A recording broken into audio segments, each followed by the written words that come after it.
Halo, Assalamualaikum warahmatullahi wabarakatuh. Apa kabar hari ini anak-anakku kelas 5A semuanya?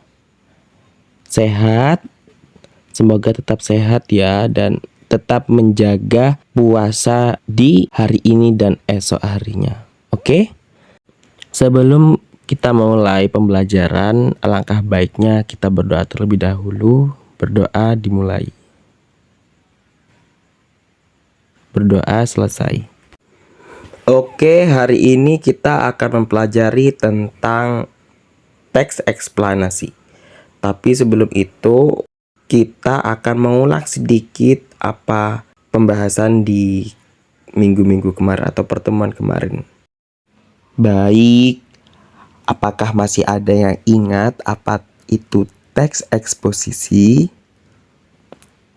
Ya, benar. Teks eksposisi adalah teks yang berisi tentang informasi berdasarkan argumentasi dan memiliki landasan fakta ataupun data.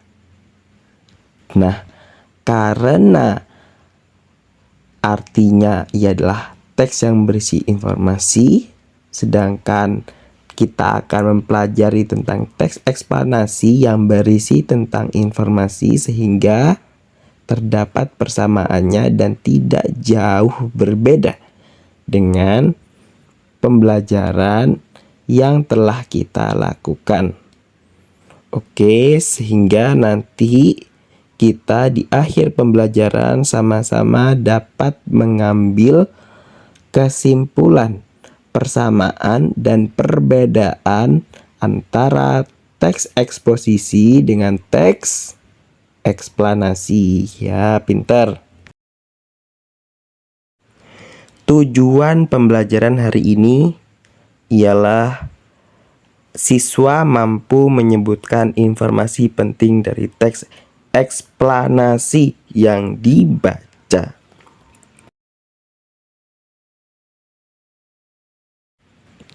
Lantas, apa sih Pak pengertian dari teks eksplanasi itu?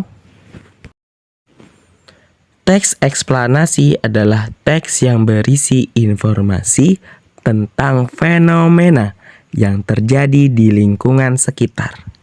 Nah, namanya fenomena berarti sebuah gambaran, baik itu yang baik atau buruk. Lalu kemudian gambar itu, fenomena tersebut runtut secara sistematis. Jadi masih ada hubungannya sebab akibat, masih ada hubungannya tentang peristiwa yang kronologis. Hayo, contohnya apa ya yang memiliki hubungan fenomena ini atau gambaran fenomena ini? Ya, benar. Contohnya seperti gunung meletus, terjadinya banjir kemarin yang kita pelajari bersama. Kemudian terjadinya tsunami, terjadinya gempa bumi, lalu pembentukan awan, pembentukan sulfur yang ada di dalam tanah. Nah, seperti itu namanya fenomena. Informasi yang berupa fenomena ini pastinya bersifat ilmiah. Karena itu teks eksplanasi bersifat ilmiah. Maksudnya bagaimana Pak Rashid? Maksudnya teks ini menjelaskan suatu proses berdasarkan ilmu pengetahuan, baik itu ilmu pengetahuan yang alam ataupun yang sosial, sama saja. Nah, seperti yang Bapak Rashid jelaskan contohnya yaitu bencana alam, terjadinya pelangi, proses arus listrik, kemudian proses mekanisme mesin, dan lain-lain. Lantas apa sih Pak tujuan untuk teks eksplanasi ini atau fungsi dari teks eksplanasi ini? Yang jelas tujuan teks eksplanasi adalah memberikan penjelasan kepada pembaca tentang proses terjadinya sesuatu. Seperti kata dasarnya eksplanasi. Eksplanasi berasal dari bahasa Inggris anak-anak yang berarti explain, artinya menjelaskan.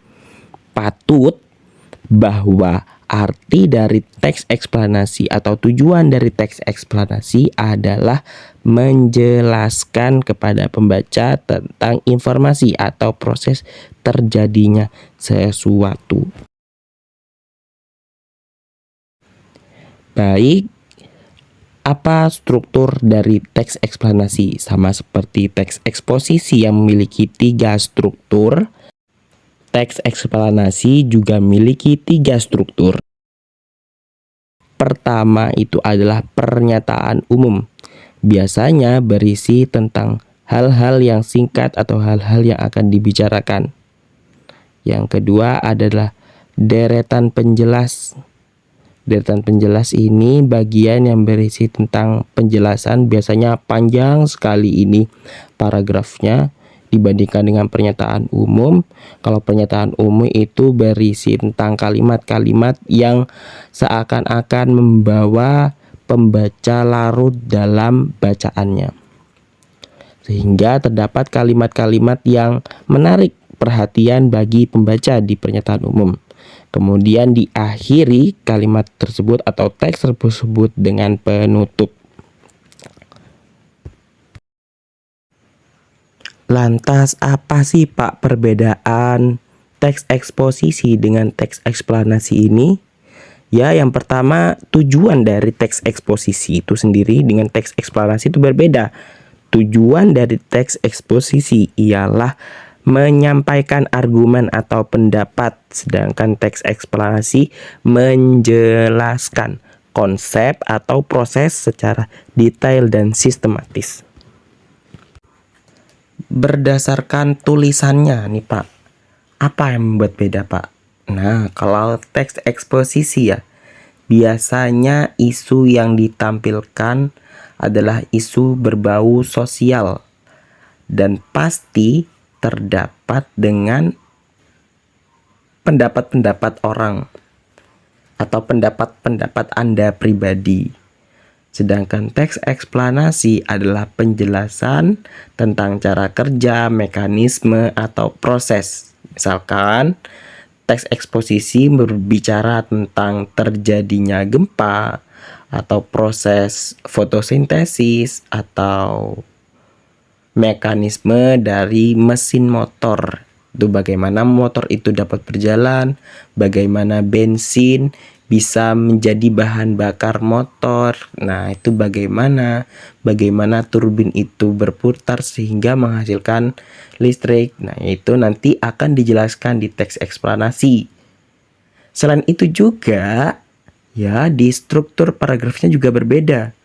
Kalau teks eksposisi adalah ada pendahuluan, kemudian di argumen yang panjang sekali itu kalimat-kalimatnya, paragraf-paragrafnya panjang sekali di argumen, kemudian ada penutup.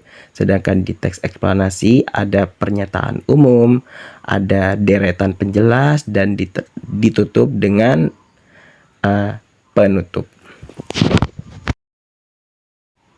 Baik, siap. Sekarang anak-anakku, anak-anak yang Pak Rasid sayangi ini nanti akan mencari informasi yang terdapat pada teks eksplanasi. Tapi Pak, bagaimana cara kita mencari informasi? Nah, ikuti langkah Pak Rasid ya. Yang pertama yang harus kalian lakukan adalah membaca. Baca semua teks secara seksama. Kemudian yang kedua, pahami makna setiap kalimat di dalam teks. Jika anak-anakku ini tidak ada kata-kata yang dipahami, nah silahkan membuka kamus atau bertanya kepada orang yang paham, atau bertanya kepada Pak Rasid, itu boleh. Kemudian yang ketiga, temukan gagasan pokok di dalam setiap paragraf. Pasti ada gagasan pokok atau kalimat utama. Kemudian yang terakhir, tandailah kata yang berulang. Kita dapat mengenalinya di judul atau objek penjelasan. Sekian dari Pak Rashid. Jangan lupa tugasnya dikerjakan. Jika ada hal yang ingin ditanyakan, silahkan boleh chat pribadi Pak Rashid atau chat grup. Wassalamualaikum warahmatullahi wabarakatuh.